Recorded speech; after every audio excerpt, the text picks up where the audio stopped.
Kajian ilmiah disiarkan secara langsung, pembahasan rutin, pembahasan faedah-faedah sejarah Islam.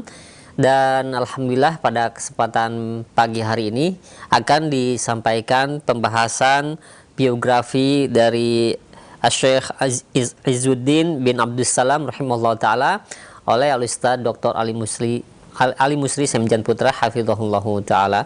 Dan kami sudah terkoneksi dengan beliau yang berada di Jember. Mudah-mudahan koneksi kami lancar hingga akhir acara nanti. Seperti biasa, kami akan sediakan sesi soal jawab. Beberapa pertanyaan kami akan ajukan setelah materi. Anda bisa mengirimkan pertanyaan di nomor pesan singkat atau layanan WhatsApp di 0819896543, atau Anda bisa menghubungi kami secara langsung di 0218236543. Baik, kita akan simak bersama materi yang akan disampaikan. Kepada Ustaz kami persilahkan, falyatafaddal mashkura.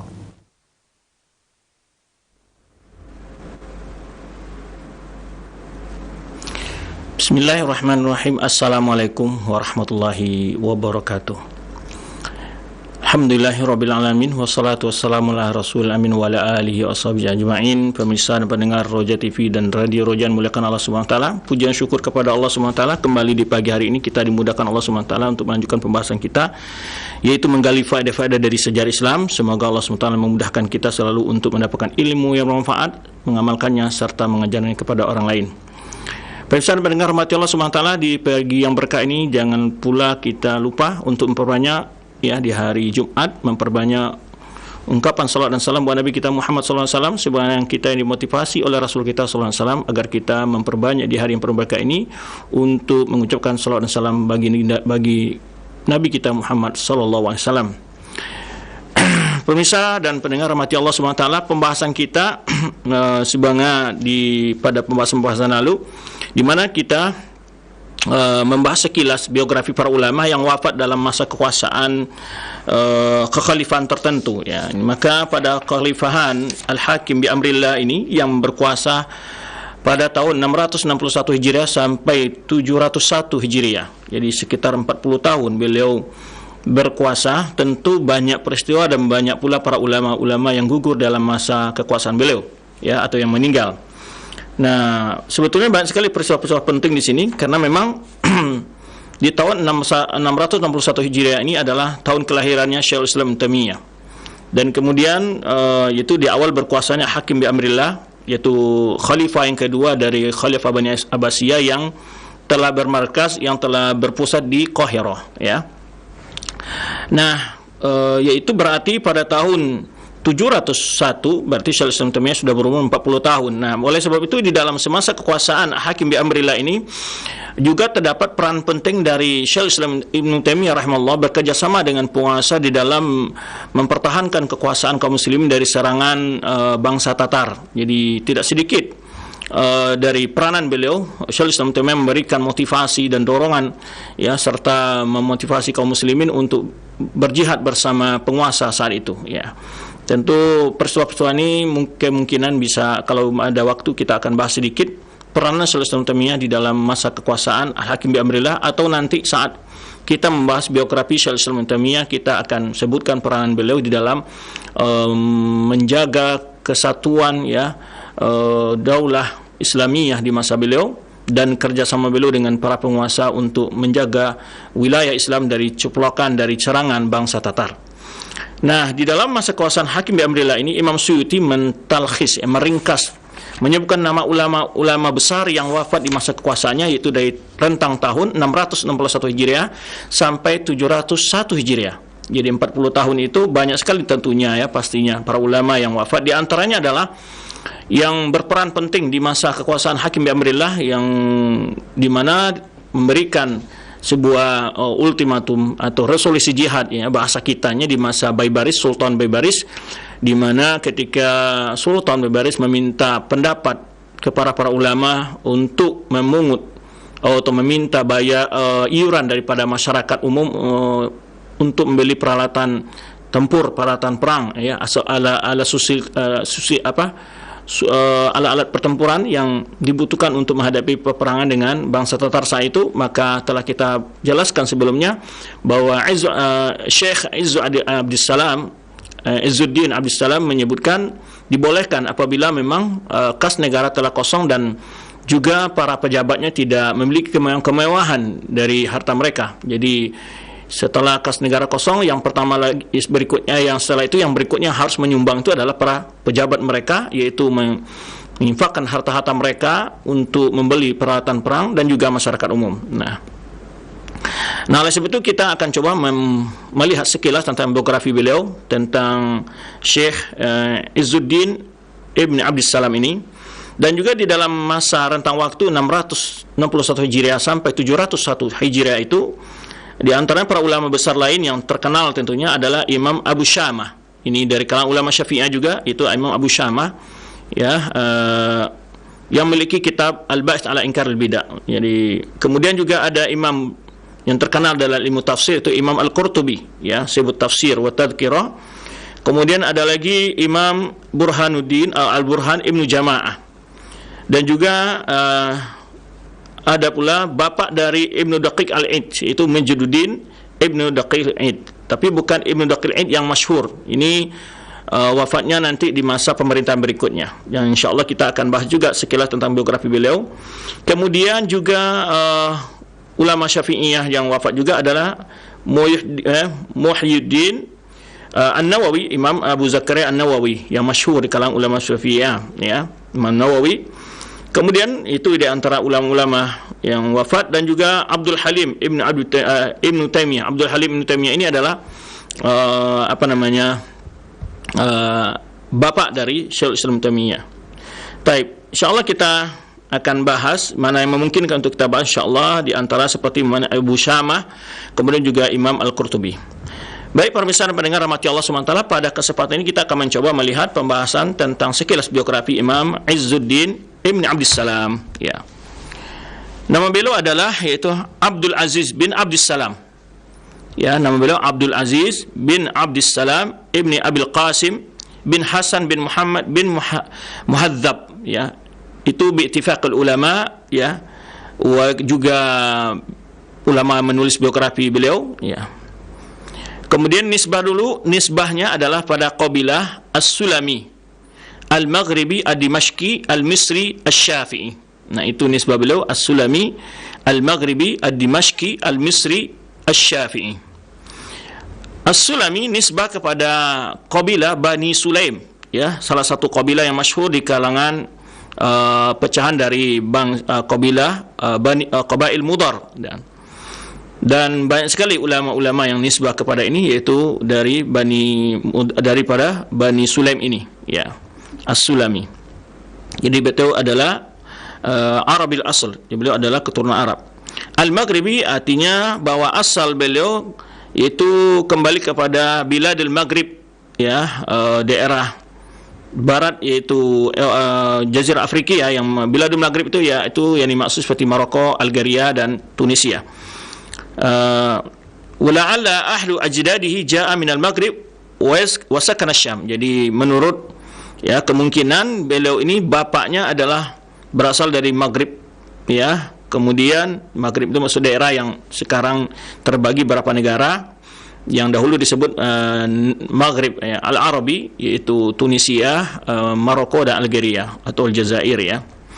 Nah, kemudian tinggal di Syam. Nah, Dimashqi ini nisbah kepada tempat tinggal beliau, ya. Karena beliau lahir di Syam dan besar di Syam dan menuntut ilmu di Syam juga, di Damaskus, maka disebutlah Ad-Dimashqi.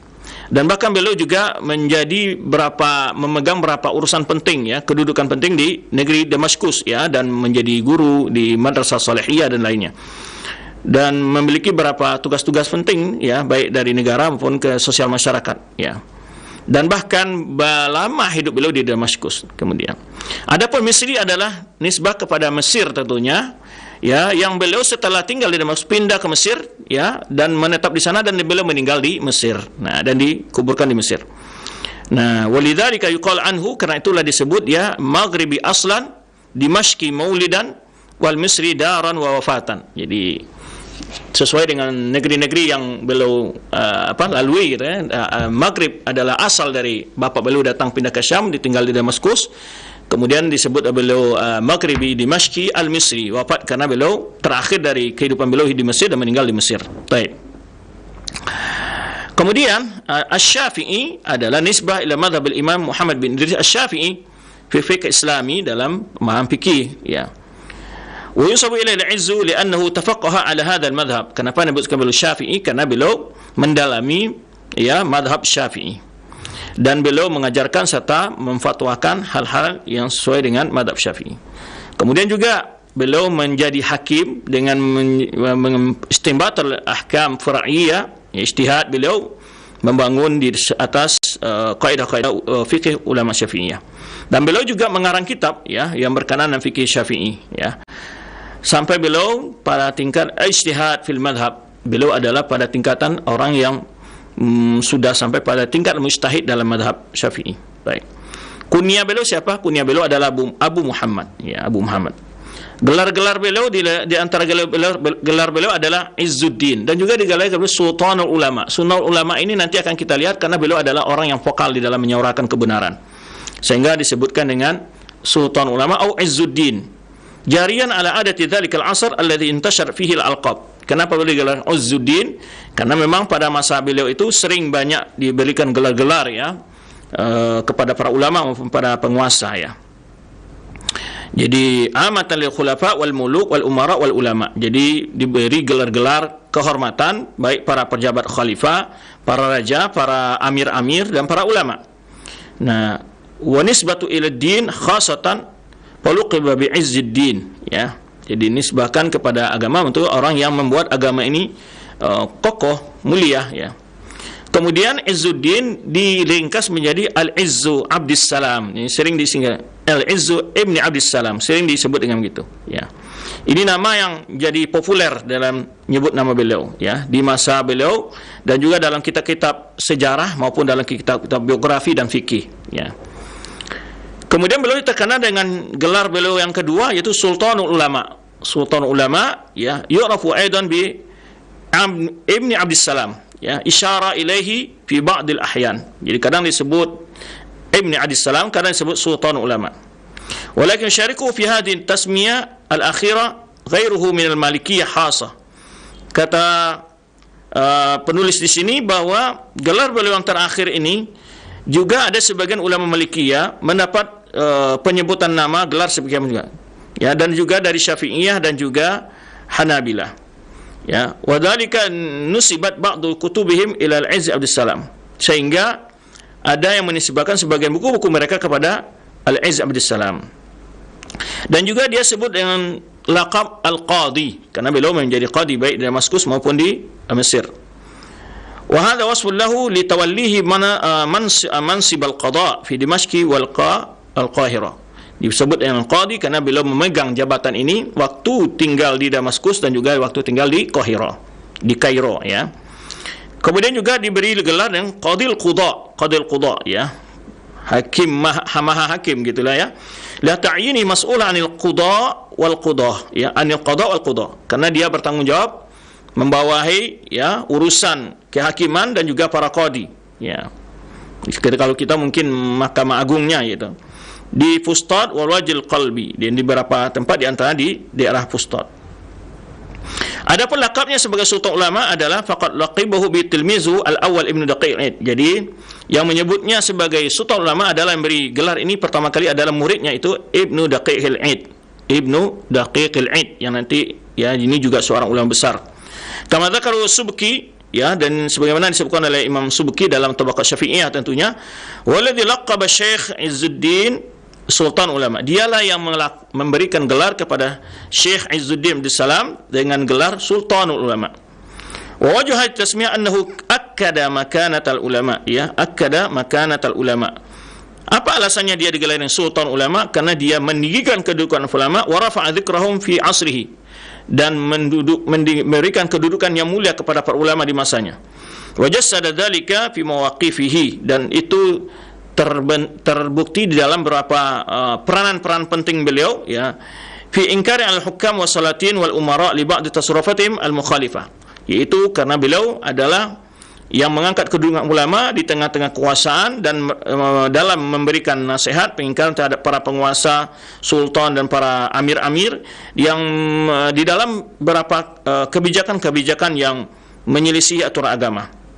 Wa qari'ahum bil hujjah wal bayan faghalabahum. Jadi mana ketika memberikan nasihat, Syekh Izzuddin memberikan hujah-hujah, penjelasan-penjelasan yang mengalahkan argumentasi-argumentasi mereka.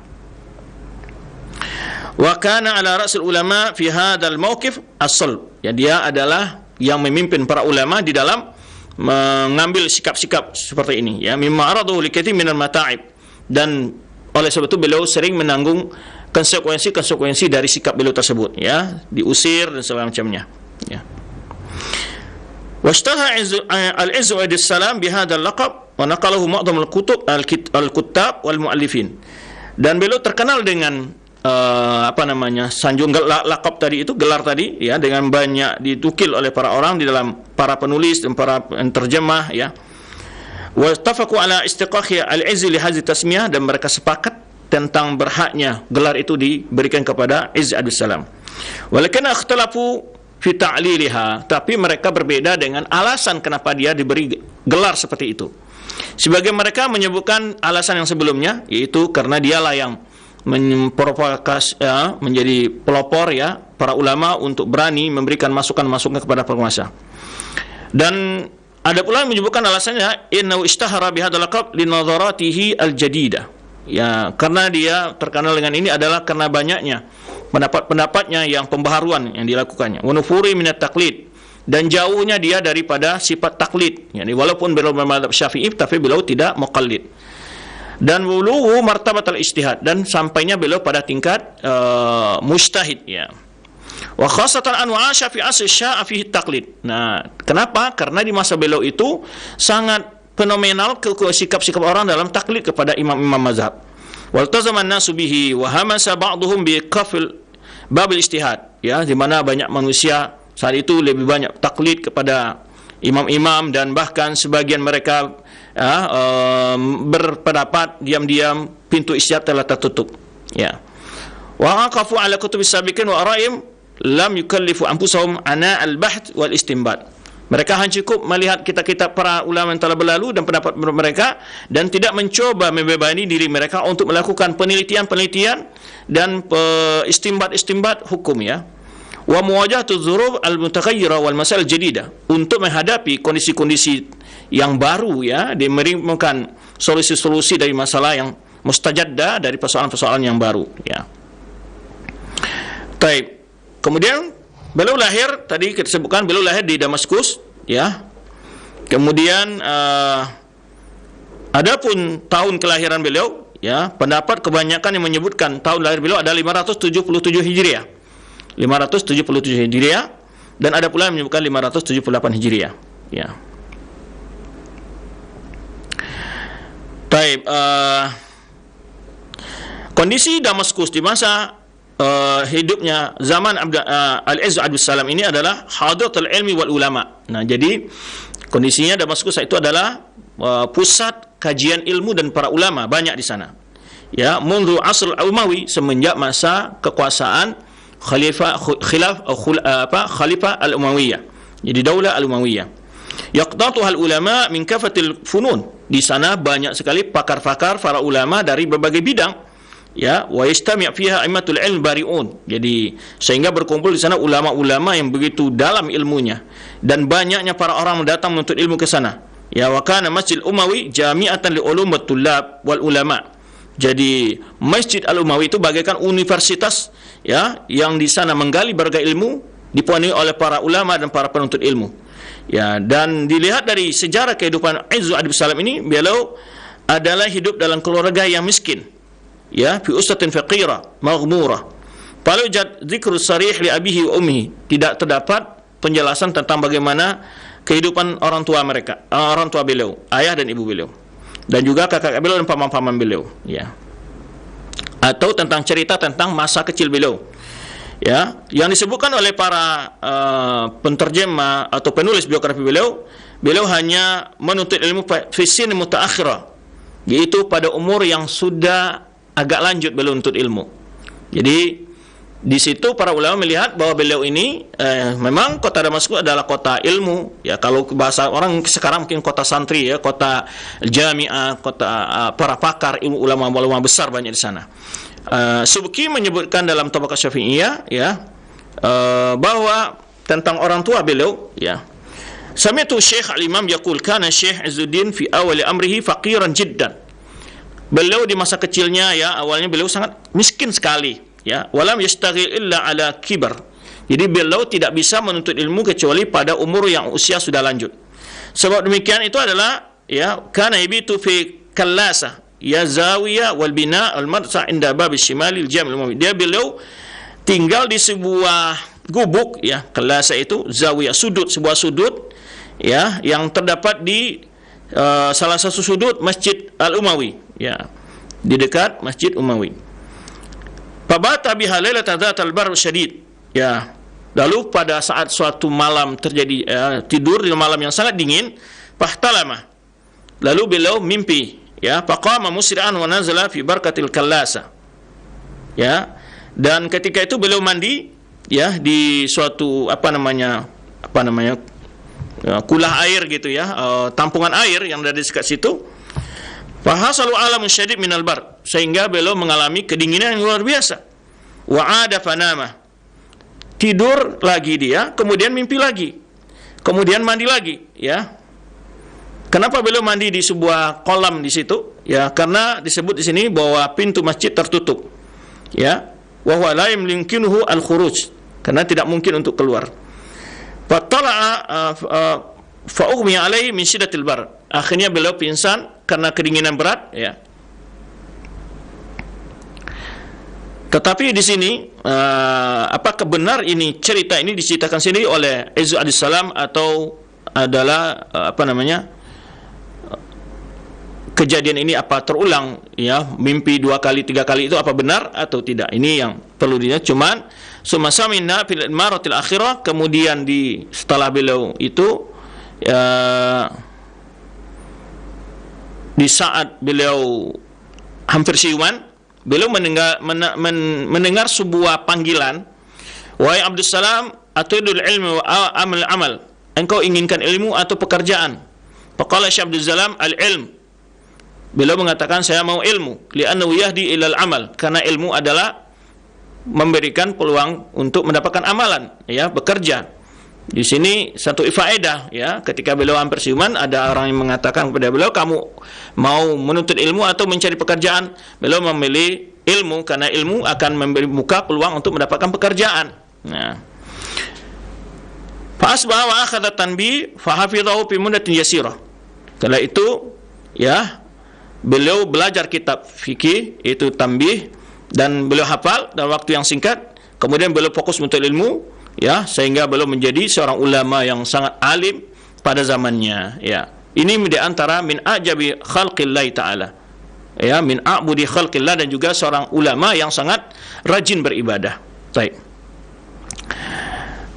Kemudian wa tawajjaha al-'izzu ila talab al-'ilmi bi jiddin wa ijtihadin wa himmatin 'aliyatin. Maka Al-Izzu alaihissalam walaupun sudah usianya sudah lanjut dalam menuntut ilmu, tapi beliau menuntut ilmu dengan bijiddin, dengan sungguh-sungguh, wasdihadin, dengan perjuangan yang biasa, wahimmatin aliyah, dengan keinginan, kemauan yang sangat tinggi. Subhanallah. Jadi memang tidak ada istilah terlambat untuk ilmu dengan usia tua atau usia bagaimanapun, ya. Yang penting ada kemauan, keinginan yang kuat, bijiddin, sungguh-sungguh, wasdihadin, perjuangan, wahimmatin aliyah, dan kemauan yang tinggi. Li'awida mafatahu fil muddati sabiqah, untuk dia ingin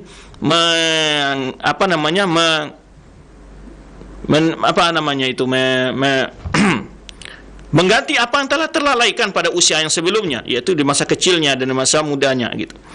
Faqasal ulama jalasa fi halaqatim, lalu beliau menghadiri majlis-majlis para ulama, ya, mengambil ilmu mereka. Wa yaktub ala dirasa wa hifz, ya, wa yakubbu ala dirasa wal hifz. Beliau benar-benar berkonsentrasi untuk belajar dan menghafal, wal fahm wal isti'ab, memahami ilmu dan betul-betul menggali ilmu tersebut, hatta hafizat tanbih fi fanniyatil qasira, ini fi finatin qasira. Beliau menghafal matan kitab Syafi'i tanbih dalam masa yang sangat singkat. Wastazal umum bi muddatin yasira. Akhirnya beliau dapat menguasai ilmu dalam waktu yang sangat singkat. Wa ma tahaddatsa bihi an nafsihi, di mana beliau sendiri bercerita tentang diri beliau, faqala mahtattu fi ilmi al-ulum illa an ukmilahu ala syekh alladhi aqra'u alaihi. Ya. Aku tidak butuh tentang sebuah ilmu dari ilmu kecuali ila an akmilahu, kecuali aku belajar kepada seorang syekh yang aku bacakan kepadanya. Ya.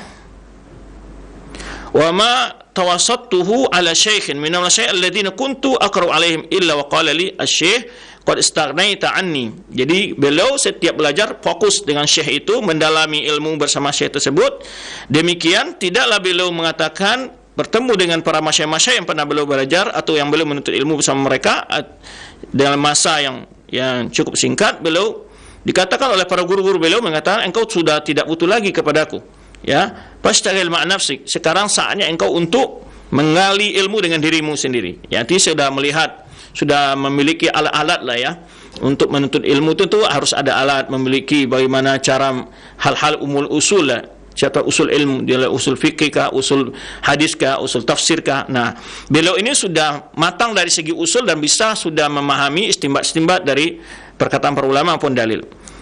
Walam aqna bidzalik, dan tapi saya tidak puas dengan hal itu. Bal la abrah hatta akmal kitab alladhi aqra'uhu fi dzalikal ilm. Dan aku tidak berpindah sampai aku menyempurnakan selesai kitab tersebut dalam ilmu yang aku ambil tersebut. Wa kana yaqul, ya. Dan pernah beliau katakan, madat li salasuna sana la anam hatta umirra abwab al-ahkam ala al-khatiri, ya. Umirra abwab al-ahkam ala khatiri. Beliau pernah mengatakan, ya, selama 30 tahun, ya, selama 30 tahun kata beliau, saya tidak tidur sampai saya, yaitu umira, mencoba, mengingat, mempelajari, memurajaah abwabul ahkam, ilmu-ilmu yang beliau pelajari, ya, beliau ingat apa yang beliau pelajari, dibahas ya dalam khatiri, dalam hati beliau, gitu, dalam pikiran beliau. Jadi selama 30 tahun kata beliau, saya tidak tidur, ya, sampai, ya, sebelum tidur beliau mengingat berbagai pembahasan-pembahasan ilmu. Subhanallah, ya. Wa jama'a al-'izzi fi tasili bainal ulum syar'iyyah wa ulum al-arabiyyah. Beliau di dalam menuntut ilmunya menggabung antara ilmu agama dan ilmu bahasa Arab, ilmu bahasa. Pada rasa tafsir ulumul Quran, beliau mempelajari tafsir dan ilmu Quran, fikih dan usul fikih, hadis dan ilmu hadis, lughah, ya, nahwi, balaghah dan ilmu khilaf, ya. Dan ilmu Salam tidak cukup dengan ilmu saja, walakin tafawwaqa fi ma'rifatiha, bukan sekedar belajar, tapi beliau memang betul-betul mendalami, ya, dengan pendalaman yang luar biasa, yang luas, dan akhirnya beliau juga menulis dalam kitab-kitab tersebut. Sebenarnya dikatakan oleh Ibnu Imad Al-Hambali menyebutkan wa bari'a fil fiqh wa usul wal arabiyyah, di mana seorang penulis biografi beliau Imad Al-Hambali menyebutkan bahwa Izzu Abdus Salam ini, Al-Izzu Abdus Salam ini adalah betul-betul pakar dalam fikih dan usul fikih dan ilmu Arab, ada ilmu bahasa Arab, ya. Wa faqal aqran wal adrab, beliau mengalahkan teman-temannya, ya. Wa jama'a baina fununil ilmi min at-tafsir, beliau telah mengumpulkan ilmu-ilmu tafsir, hadis, fikih dan khilaf aqwalin nas, ya, khilaf para ulama, dan ma'akhidahum, dan juga mengerti bagaimana dalil-dalil para ulama. Wa balagha ruttafatal ijtihad, sampailah beliau pada tingkat seorang ulama yang berhak menyandang gelar sebagai seorang mujtahid. Baik. Kemudian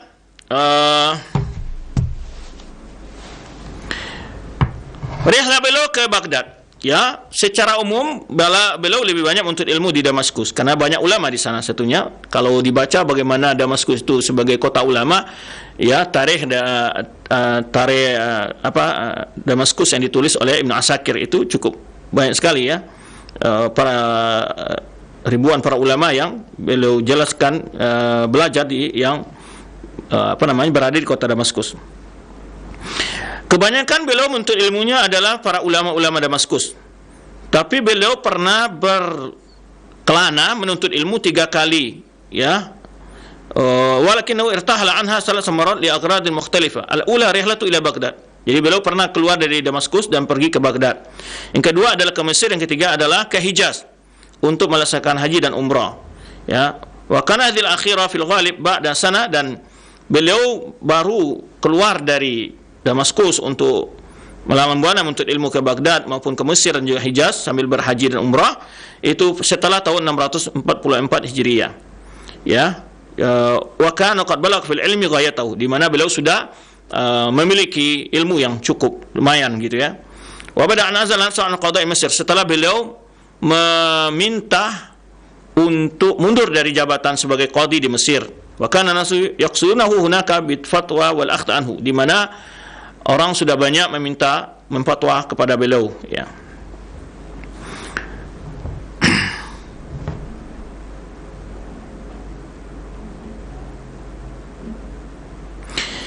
Rihlah beliau ke Baghdad disebutkan oleh para penterjemah beliau, para menulis biografi dalam kitab-kitab mereka, bahwa anu izdada syaghafan bil ilmi wa tahsili, beliau semakin rajin ya, semakin haus tentang ilmu ketika beliau datang ke Baghdad. Wa rahala fi ri'ani syababihi ila Baghdad, di masa mudanya beliau pernah ke Baghdad, hadiratul khilafah al-Abbasiyah, di mana situ pusat khilafah Abbasiyah. Dan mau'ilul ilmi wal ulama, dan juga pusat ilmu dan ulama juga Baghdad, sehingga Khatib Baghdadi memiliki sebuah kitab namanya Tarikh Baghdad ya. Dan juga sebagai tempat ya tujuan para penuntut ilmu dari berbagai kota dan daerah. Baik, dan juga asimatut sarwa ilmiyah wal maktabat zakhirah, di samping dia sebagai pusat ilmu dan juga sebagai pusat sumber ilmu, yaitu banyak perpustakaan-perpustakaan di sana. Nah, di mana tahun 597 itu adalah tahun saat kunjungan beliau ke Baghdad, dan di sana beliau mengambil ya beberapa ilmu dan tinggal di sana berapa bulan saja. Maka beliau mendengar hadis, mempelajari hadis dari ulama namanya Abu Hafsin Ibnu Tobarzid dan Hanbal bin Abdullah Ar-Rasafi. Berkata Ibnu Rafi Al-Sulami, wa sami'tu ba'd al-muhaddithin yaqul innahu dakhala Baghdad fi talab al-ilmi fawafaqa yawma dukhulihi mautu Hafiz Abi Farad bin al-Jauzi. Aku mendengar sebagian ulama ahli hadis ya bicara bahwa Ibnu Izzu Ad-Salam ini pas masuk ke Baghdad itu di hari pas sampai di Baghdad itu untuk menuntut ilmu, dan harinya wafatnya Ibnu al-Jauzi ya. Karena dalika, dan itu pada tahun 597 ya. Setelah itu kembali lagi Ibnu Izzu Ad-Salam ke Damaskus. Nah, kemudian ada pun cobaan-cobaan yang beliau alami di dalam dakwah, di dalam hidup beliau adalah, nah, yaitu ada beberapa mihnatuhu yang beliau alami ya. Tidak sedikit para ulama memang mengalami berbagai kondisi tekanan dari penguasa ya, karena tentu atas kebijakan-kebijakan yang dikoreksi oleh para ulama. Nah, ada beberapa cerita ketika salah satu penguasa di Damaskus menyerahkan satu wilayah kepada tentara Salibiyah, tentara salib, dan beliau memprotes, dan dua orang ulama, yaitu adalah Syafi'iyah dari Izzu Ad-Salam, beliau wakil dari ulama Syafi'iyah, dan juga salah seorang dari ulama Malikiyah waktu itu memprotes. Akhirnya keduanya itu diusir ya, dan beliau, dari itulah awalnya beliau berpindah ke Kairo ya, pindah ke Kairo. Baik.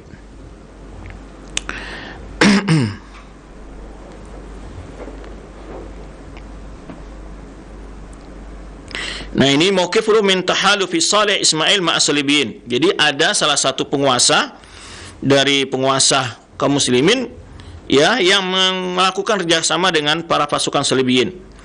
Ya, ketika sakitnya Raja Ashraf Musa, yaitu sakit yang beliau dalam keadaan sudah meninggal ya, yang sakit itu menyebabkan beliau meninggal, yang mana Ashraf Musa ini meminta, ya Raja Ashraf ini meminta kepada Izzu Ad-Salam untuk ziarah dan menasihati dan berdoa.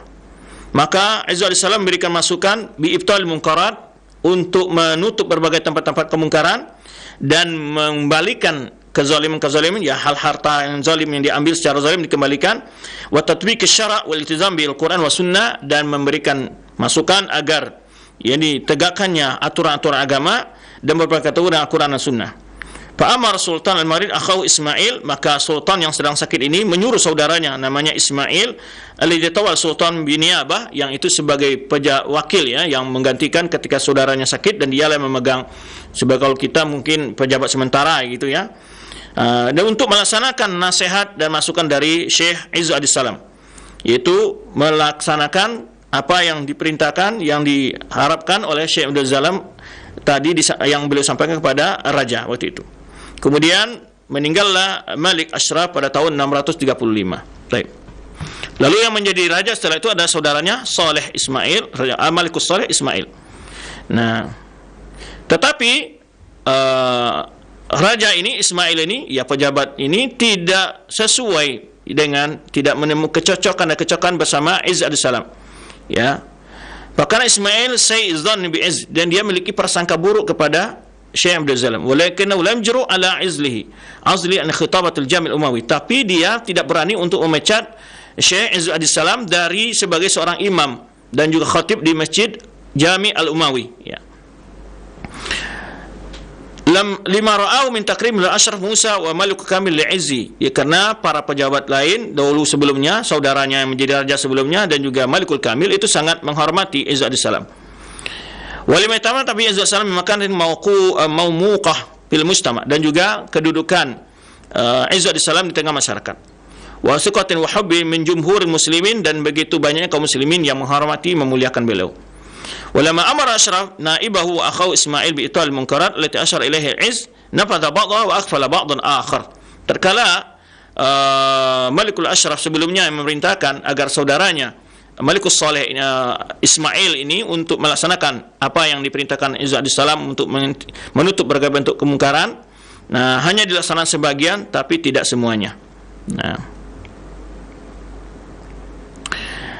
kemudian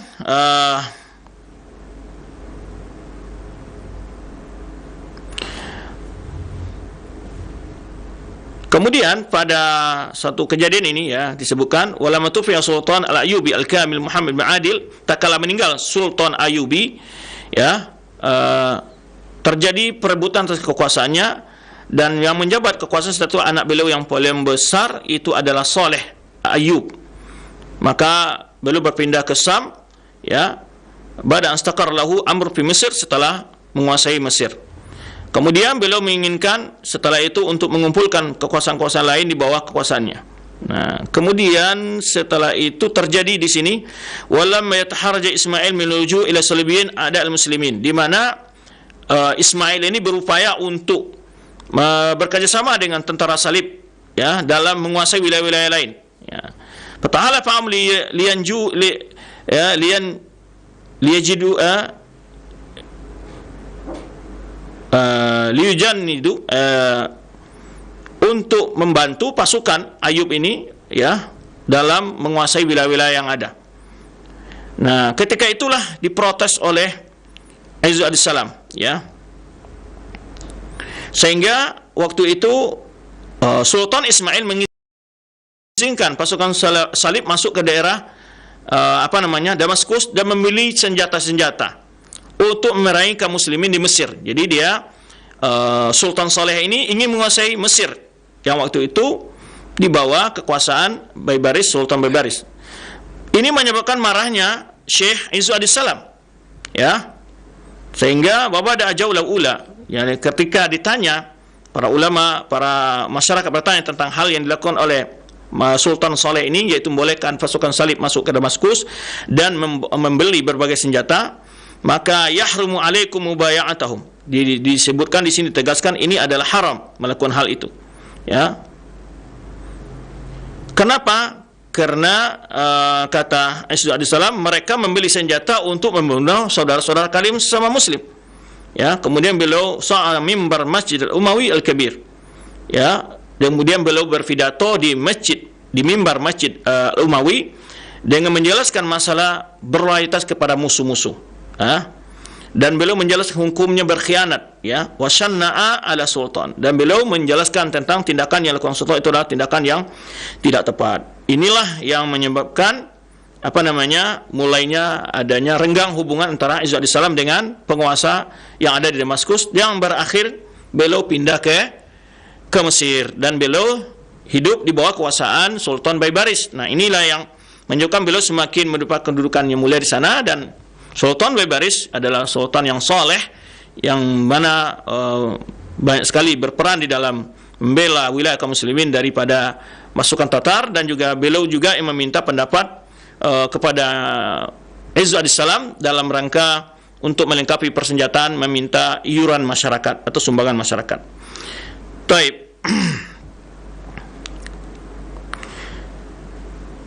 Beliau ikut memerangi ya, melawan perang salib ya. Syaraka Izzu Adissalam amaliyan fil jihad wal qital di salibiyin alladziina ittajahu li ihtilal di Dimyat wa sa'ir Mesir.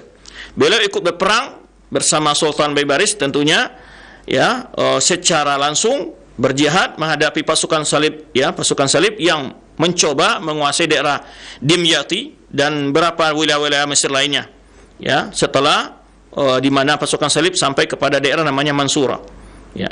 Wastatharu al-muslimin ya, dan mereka menyerang kaum muslimin ya. Fahabba jaisul muslimin fi Mesir limuwajatil Ghaza ya, sehingga pasukan Mesir melakukan balasan untuk menghadang pasukan salib tersebut.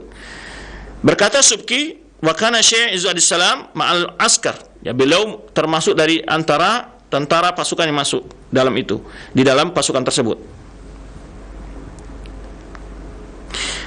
Falamma ra'a Syekh hal al-muslimin nada bi'ala sautihi musyiran biyadihi ila ar-rih ya rihu khudhihim iddat marat fa'adat rihu ala marakib al-faranj fakasarhu. Jadi dikisahkan di sini, ini perang kayaknya di lautan gitu ya, sehingga angin kencang, lalu Syekh memberikan isyarat kepada kaum muslimin dengan berteriak dengan suara yang keras, memberi isyarat kepada kaum muslimin ya, wahai angin ya, hancurkanlah mereka ya. Fa'ada rih ala marakib al-faranj, sehingga rih itu, angin itu memperandakan yaitu pasukan laut, angkatan laut dari pasukan salib. Ini cerita yang disebutkan oleh wa kana al-fatu wa gharika aktar farad. Ini menyebabkan karamnya banyak pasukan-pasukan dari salib ya.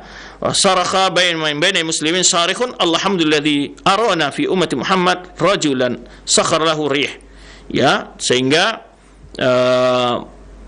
berkat ya hal yang tadi ya, kejadian itu beliau memuji Allah SWT, segala puji bagi Allah SWT yang melihatkan di tengah umat Muhammad ini seseorang yang bisa mengarahkan angin agar menghancurkan ya, memerintahkan angin tadi untuk menghancurkan pasukan. Tapi maksudnya ini adalah beliau memohon kepada Allah SWT agar ya angin tersebut dijadikan sebagai perantara kehancuran musuh-musuh Islam. Wa kana nasrul mubin lil muslimin, terjadilah kemenangan bagi kaum muslimin. Wa tabar mu'arikhun hadhihi as-sayha as-sayha min karamatil Izz Adissalam. Jadi teriakan itu dianggap oleh sebagian penulis sejarah sebagai karamahnya Izz Adissalam. Taib.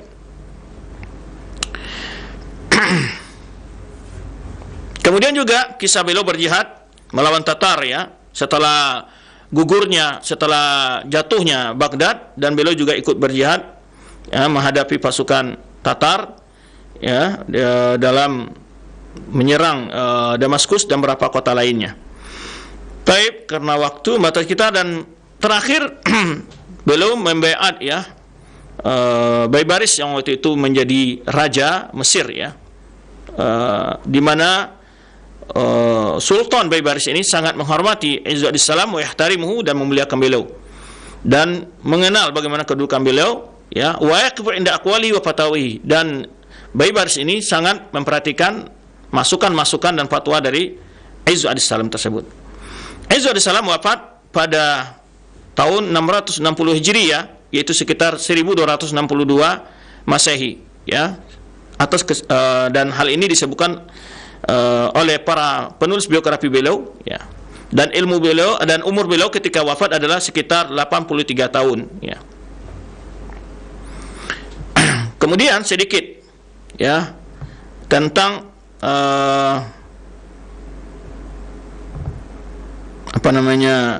berbagai peran beliau dalam menyebarkan ilmu ya, adalah orang yang pertama mengajarkan tafsir ya. Wa kana min mizatil Izz Adissalam allati tafarrad biha annahu ibtada fi iqa'i durus fil tafsir li awal marrah. Beliau orang yang mencoba mengadakan pengajian tafsir pertama ya. Walam yakun dzalika ma'hudan min qabl, dan belum pernah ada majelis tafsir ya. Karena itu disebutkan oleh Ibnu Imad Al-Hambali, wa akhadha tafsir fi durusihi, dan beliau mengajarkan dalam pelajaran, dalam kajian beliau itu kajian tafsir. Wa huwa awwalu man akhadahu fi durus. Wa huwa awwalu man akhadahu fi durus. Orang yang pertama sekali membuat materi ini, ya, jadi materi pelajaran beliau itu tafsir. Demikian pula Imam Suyuti menjelaskan wa alqat tafsir bi Mesir durusan. Jadi setelah beliau pindah ke Mesir, beliau membuka pelajaran tafsir sebagai pelajaran rutin beliau setiap mengajar. Wa huwa awwalu man fa'ala dzalika, beliau adalah orang pertama melakukan hal itu. Baik. Ini banyak sebetulnya peran-peran lain, ya. Dan beliau adalah orang yang sangat zuhud dan wara', ya. Sangat zuhud dan wara', ya. Di sini disebutkan sebuah kisah, ya.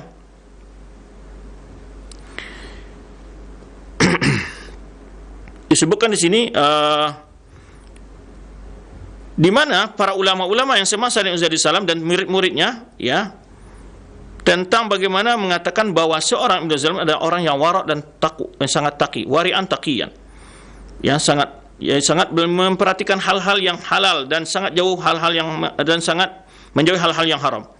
Wa istinabu syubuhat fi amali wa tasarrufati, sangat menghindari hal-hal yang syubhat dalam perbuatannya dan tindakan-tindakannya. Wa fi manasibihi wa muwafiqihi, dia baik dalam urusan jabatannya ataupun dalam mengambil sikap-sikapnya. Wa bi kasbihi wa rizqi, atau dalam pekerjaannya dan rezekinya, ya. Wa fi ibadati wa muamalati, dan juga dalam ibadah dan muamalahnya. Adalah orang-orang yang sangat, ya, dia seorang yang sangat wari' dan zuhud, ya. Wa ma yadu ala wara'ihi wa zuhdihi annahu lam yajma' baina dunya illa qalil. Di antara hal yang menunjukkan bagaimana waraknya beliau dan zuhudnya beliau adalah beliau tidak pernah mengumpulkan, ya, kekayaan dunia kecuali sedikit, ya, dan tidak memiliki dari kehidupan dunia ini kecuali sedikit saja. Fa idza alaihi arda anha, bila ditawarkan beliau tidak mau, menolaknya. Wa qisasu fi dzalika katsira, cerita beliau dalam hal ini sangat banyak sekali. Di antaranya adalah ketika indama intahat mihnatu ma'a Malik Ashraf bi Dimashq, ketika beliau selesai urusan yang menimpa beliau di Damaskus, kemudian setelah itu Malik Damaskus meminta, yaitu yastardihi wa yu'iduhu bisila wal mal. Jadi karena sebelumnya dia ada perselisihan dengan penguasa, kemudian setelah itu penguasa ini meminta maaf dan ingin memberikan kepada beliau hadiah, begitu, ya. Wa qala wallahi la aj'alannahu fi aghnal ulama, di mana raja itu menyebutkan bahwa saya akan jadikan dia ulama yang paling kaya. Walakin Izzu lam yabahu dzalik, dan Izzu alaihi salam tidak memperhatikan hal itu. Wa lam tahiz hadhil fursa li masalihi asy-syakhsiyah, dia tidak pernah memanfaatkan kesempatan untuk keperluan pribadinya. Falam yaqbal dirhaman minal malik, dan tidak mau menerima walau 1 dirham pun dari penguasa, dari raja saat itu. Bal rafadal istima' li umurin syakhsiyah wa mujamalatin resmiyah, bahkan beliau menolak jika ada pertemuan-pertemuan urusan pribadi atau mujamalat resmiyah, yakni urusan mujamalah diplomasi, ya. Kama i'tadhara anil istima' bil malikil kamil indama qadima Dimashq wa talabu ilaihi, sebenarnya beliau menolak untuk bertemu dengan Raja Al-Kamil ketika raja ini datang ke Damaskus dan memanggil beliau. Nah, ini kepribadian seorang ulama yang patut untuk kita tiru, ya. Tidak menjadi penjilat, juga tidak, ya, konsekuen dengan kata-kata, ya, bukan memanfaatkan kondisi ketika ada peluang-peluang untuk mengumpulkan dunia. Subhanallah, ini terlihat sekali beliau bagaimana ketika raja meminta maaf dan ingin memberikan beliau adalah sebagai menebus salahnya, dikatakan oleh raja tersebut, saya akan jadikan ulama yang paling terkaya. Artinya apapun dia minta, tapi tidak 1 dirham pun yang beliau terima, dan bahkan beliau menolak pertemuan-pertemuan yang di dalamnya akan ada hal-hal yang sifat pribadi atau mujamalat, ya, sekedar basa-basi. Beliau tidak mau hadir dalam kumpulan-kumpulan yang tidak, ya, yang membawa syubhat ataupun yang akan merusak nilai-nilai wara' beliau dan zuhud beliau. Baik. Sebetulnya banyak cerita-cerita beliau, ya, tentang bagaimana bukti-bukti zuhudnya beliau dan waroknya beliau. Taib. Beliau sangat anti dengan bid'ah. Nah, karena akhir-akhir ini banyak juga orang memanfaatkan sebuah penjelasan beliau tentang pembagian bid'ah, ya. Tetapi beliau sendiri adalah anti bid'ah. Disebutkan oleh Abu Syamah Al-Maqdisi, ya. Ini adalah murid dari Syekh Izzu Abdus Salam sendiri. yaitu menyebut nasirus sunnah, beliau adalah orang yang membela sunnah, wa qami'ud bid'ah, dan menentang bid'ah. Faqad kana Izzu alaihissalam ma'rufan bi muharabatihi lil bid'ah wal munkarat, di mana Izzu alaihissalam sangat terkenal dengan orang yang anti bid'ah dan perbuatan-perbuatan mungkar. Fa adzal katsir min yarkabuha awamul muslimin, di mana beliau mengingkari kebanyakan perbuatan-perbuatan bid'ah yang dilakukan oleh orang-orang awam muslimin. Ya, seperti apa? Fa afta bimani salati raghaib, beliau memfatwakan larangan untuk melaksanakan salat raghaib.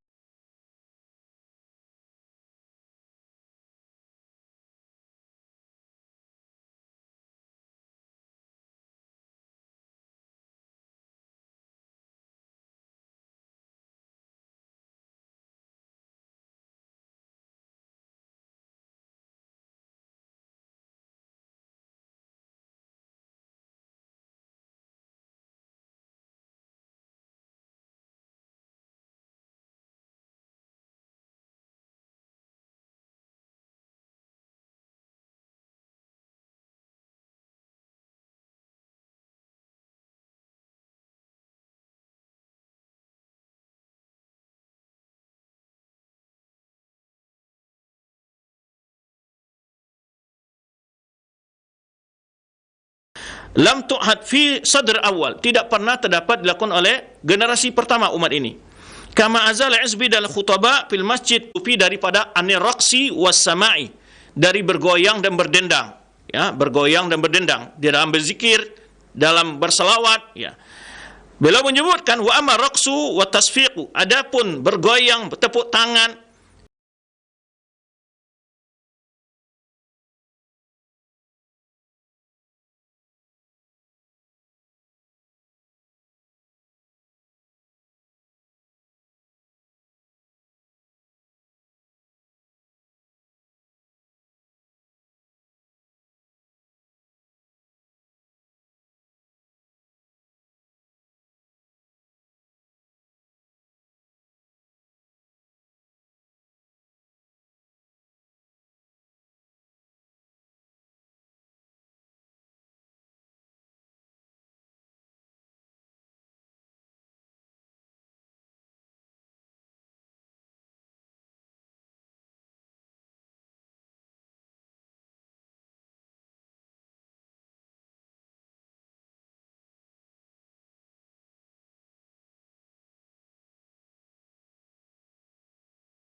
amalan mereka jauh dari tuntunan Islam, ya. Kemudian juga omongan-omongan celetuk-celetuk mereka akan terlihat merendahkan ajaran Islam, mengolok-olok ajaran Islam seterusnya. Itu di antara sifat umumnya mereka, ya. Kemudian para ulama di mana mereka itu di mana mereka ini dinisbah kepada zindik. Kenapa disebut zindik? Ya, karena mereka sifatnya zindik itu adalah gelar yang sebenarnya nama untuk penyebutan sebuah yang sangat jelek begitu, ya, penamaan yang sangat buruk itu. Ketika seorang sebut zindik, artinya dia adalah orang yang sangat jauh menyimpang dari jalan kebenaran Islam. Walaupun dia mengaku cinta kepada Allah dan Rasul, tapi kalau tidak menyesuaikan aku cinta kepada Ali bin Abi Thalib, tetapi mereka justru melakukan hal-hal yang tidak disukai oleh Ali bin Abi Thalib. Juga banyak orang yang gulu-gulu dengan para ulama, ya, tapi mereka menyelisihi nasihat-nasihat para ulama itu sendiri. Nah, bagaimana dengan seorang muslim? Kalau dia mengaku cinta Allah, tentu dia harus mengikuti Rasulullah SAW seperti yang ditegaskan oleh Allah SWT surah Ali Imran. Ya, qul in kuntum tuhibbunallaha fattabi'uni yuhibbukumullah. Ya, katakan hai Muhammad kepada umatmu, ya, jika kalian memang mengaku cinta kepada Allah, fattabi'uni, ikutilah aku.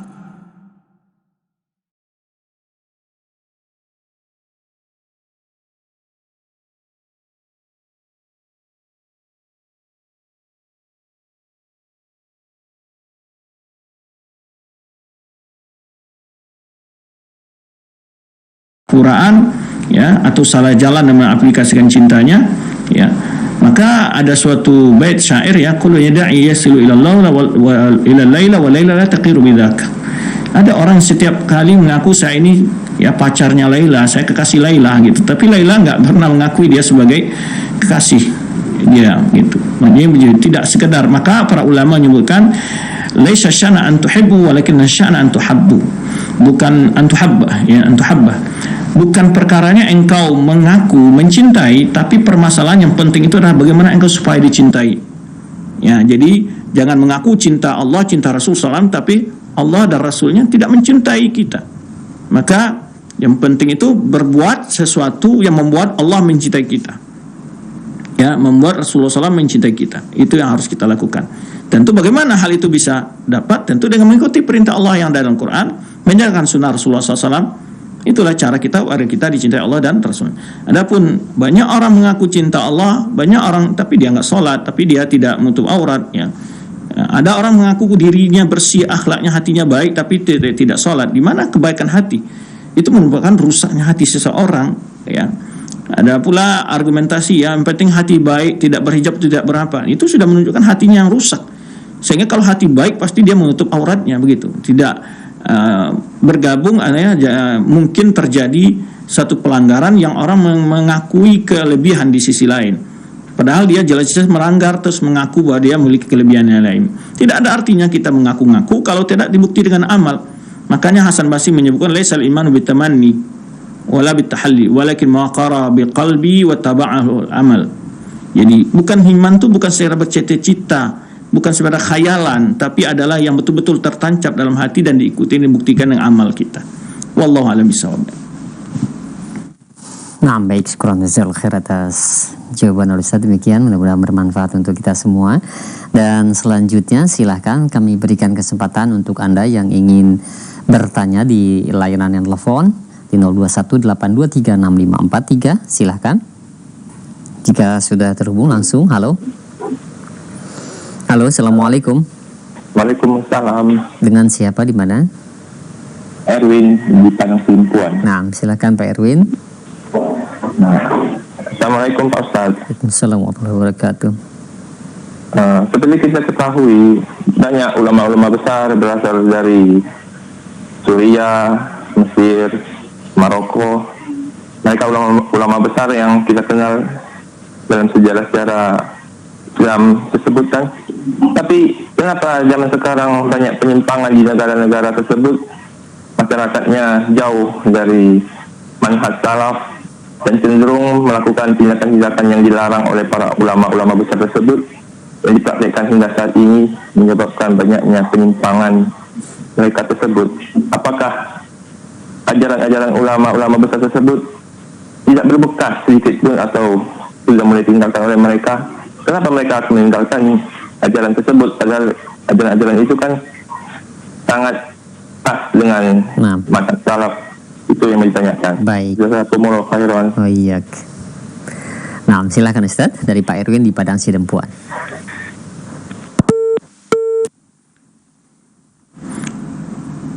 Baik, perlu kita ketahui dimanapun di muka bumi ini banyak ulama-ulama besar yang mereka juga mengenal kebenaran dan juga memiliki ilmu yang luas, ya, dimanapun. Namun kadang-kadang memang berbeda persentasenya dibanding ulama di daerah lain, itu mungkin ya, persentase berbeda. Dan juga persentase dari orang yang mengikuti jalan yang benar itu juga berbeda dari daerah ke tempat ke tempat. Demikian juga di masa ulama dahulu, ya, ketika Bani Ubaidiyah berkuasa di Mesir sekian tahun yang lamanya, itu di sana muncul apa? Bani Ubaidiyah yang menguasai Mesir, kemudian Abbasiyah yang ada di Baghdad.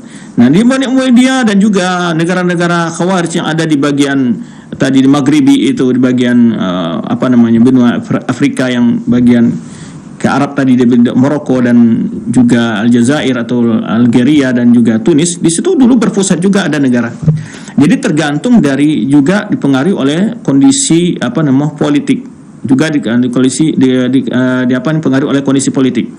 Maka kita lihat sekarang ini di mana penguasa lebih dekat kepada ajaran Rasul SAW atau ajaran Islam, rakyatnya akan pasti lebih dekat juga ke ajaran Islam atau ke sunnah Rasulullah SAW. Itu biasanya.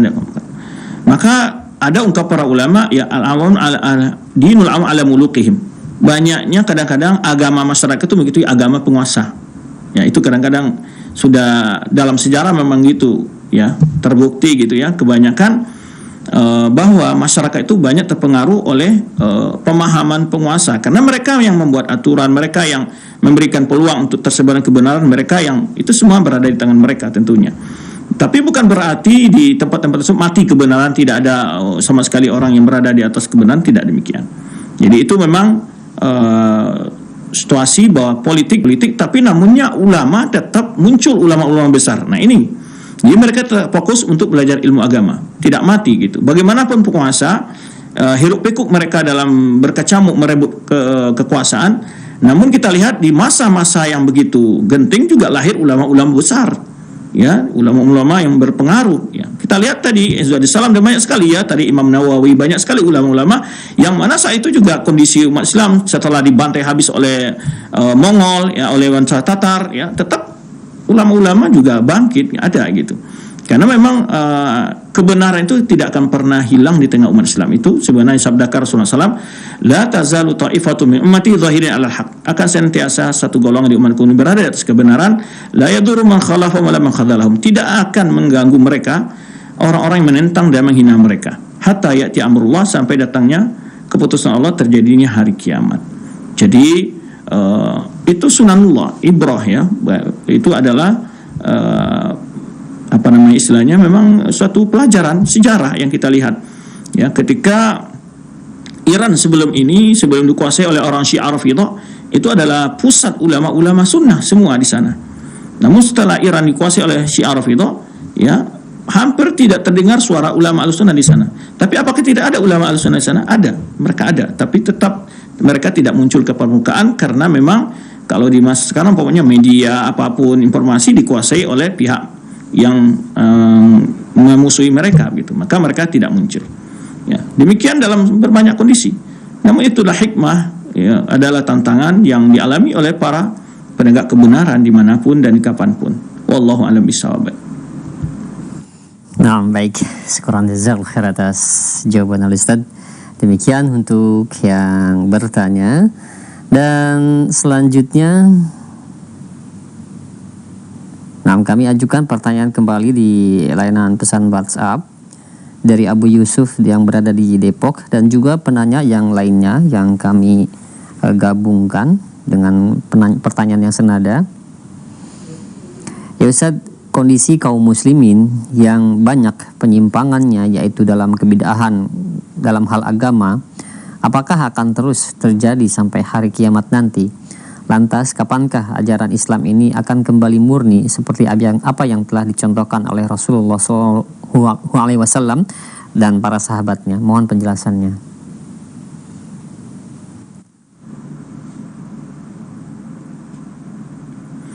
Taib, yang namanya semakin jauh dari masa kenabian, sebenarnya terdapat dalam dikatakan oleh Anas bin Malik dan juga para ulama lainnya, ya, setiap jauh dari masa-masa kenabian akan semakin banyak penyimpangan, justru akan semuanya akan sebagai fitnah, dan itu adalah sebagai isyarat-isyarat semakin mendekatnya hari kiamat, ya. Tapi apakah tidak ada orang yang mengamalkan Islam sesuai dengan dibawakan oleh Rasulullah SAW, diamalkan para sahabat? Pasti ada, selalu ada. Tapi di samping itu akan selalu ada aliran-aliran, ya, akan selalu ada, ya. Yang namanya kekufuran akan selalu ada, yang namanya penyimpangan akan selalu ada, dan itulah tugasnya para ulama, meluruskan, menasihatkan, itu tugasnya. Nah, namun perlu dibedakan, ada perkara-perkara yang inti yang merupakan prinsip dasar dalam Islam. Nah, ada pula yang bukan prinsip dasar, ya, pelanggaran itu tidak membuat seseorang keluar dari Islam. Nah, itu seperti bid'ah-bid'ah amaliyah yang tidak yang berkenaan dengan urusan-urusan ibadah. Tapi tidak semua bid'ah amaliyah juga dikatakan tidak termasuk prinsip, ya. Ada bid'ah amaliyah yang bisa menjadi prinsip. Nah, maka disinilah peran ulama, dan dakwah tidak akan pernah putus. Demikian pula kemungkaran yang bermacam bentuk penyimpangan tidak akan pernah putus sampai hari kiamat, akan selalu ada, bersaing. Ya, ketika di masa Rasulullah SAW, apakah semua dunia telah mengikuti Islam? Tidak, kan tetap ada kan orang yang kafir. Tetap ada orang yang kafir di masa Rasulullah SAW, akan selalu. Tidak, bukan berarti Islam itu menang. Islam agama orang semua di dunia, bukan begitu maksudnya. Ya, karena itu sudah sunatullah, bahwa yang namanya perperangan antara hak dan yang batil akan senantiasa sampai hari kiamat. Disitulah letaknya perjuangan, kesabaran ahlul haq, ya, dan ujian bagi mereka untuk istiqomah di atas kebenaran mereka, sehingga berbagai syubhat dijawab oleh para ulama. Maka oleh sebab itu selalu digali ilmu-ilmu ulama itu, karena kita akan butuh untuk menjawab berbagai syubhat-syubhat, tantangan-tantangan, ya, berbagai pemahaman-pemahaman yang mencoba melencengkan ajaran agama ini. Maka oleh sebab itu kita selalu mengolah, mendalami, membahas kita para ulama tersebut agar kita mendapatkan ilmu untuk menjawab syubhat-syubhat. Dan kebanyakan bid'ah-bid'ah yang ada sekarang juga bid'ah-bid'ah yang berlalu sebenarnya, hanya berubah tempat dan nama kadang-kadang, tapi hakikat syubhat-syubhatnya sama saja, hampir sama. Syubhat-syubhat al-bid'ah itu semuanya hampir sama sebenarnya. Kalau kelompok Khawarij, ya syubhatnya itu saja. Kelompok Murji'ah, yaitu itu juga syubhatnya. Al-Qadariyah juga bukan begitu aja syubhat-syubhatnya begitu ya. Nah, tapi kita tentu kadang-kadang dengan istilah-istilah baru mereka ungkapkan, maka kita juga perlu mengembangkan ilmu kita untuk memberikan pencerahan di dalam pemahaman yang menyelisih pemahaman para salafus soleh tersebut. Itu yang dapat kita jawab. Wallahu a'lam bishawab. Nah, alhamdulillah, syukuran jazakallahu khair atas penjelasan demikian, dan rupanya waktu yang telah disediakan sudah mencukupi untuk kajian di kesempatan pagi menjelang siang ini, Ustaz. Mungkin ada hitam yang dapat disampaikan untuk para pemerhati roja sekalian. Nah, silahkan Ustaz.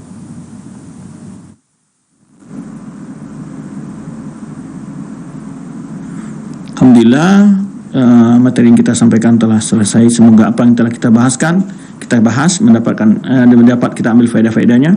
Semoga Allah menjaga kita semua di dalam kebaikan dan melindungi kita dari segala keburukan.